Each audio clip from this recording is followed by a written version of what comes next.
Well, I think the movie really beautifully encapsulates how we feel and how we think. And when you look at a marathon, follow the metaphor, right? 26.2 miles.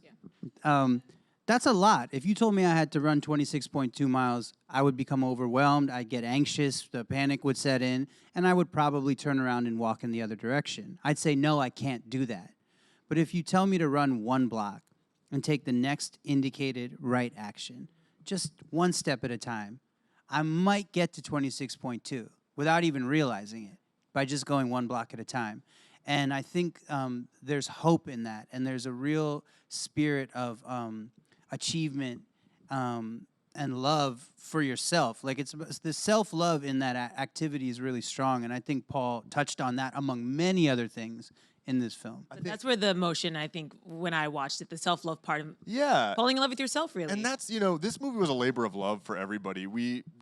Everyone was doing it because we liked what we were putting out into the world and what we could possibly do in affecting other people. We've had a really great response with that, with other people's reaction to the film and seeing themselves in the character. And off of Utkarsh's point, something we're all hoping that people take as they identify with the lead character is they start to draw a parallel between her life and their own lives, and they start to see what's their marathon, you know, what's their emotional marathon, and what is one block for them, what is a little goal for them, so that this movie, yes, it's a great time in the theater, and also hopefully it sticks with you. Yeah.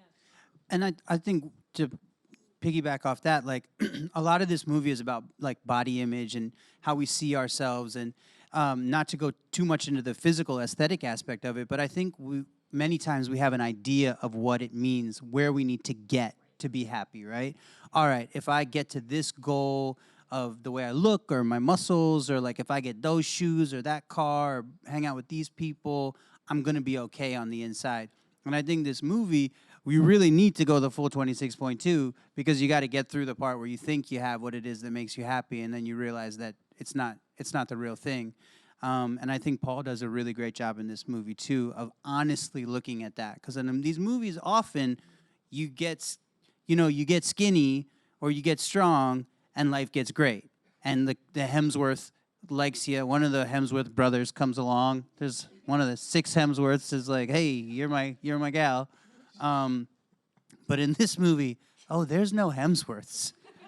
You're the Hemsworth. Cold, hard life and a skinny Indian. That's all you get. I've derailed. Jaren Hemsworth. Yeah.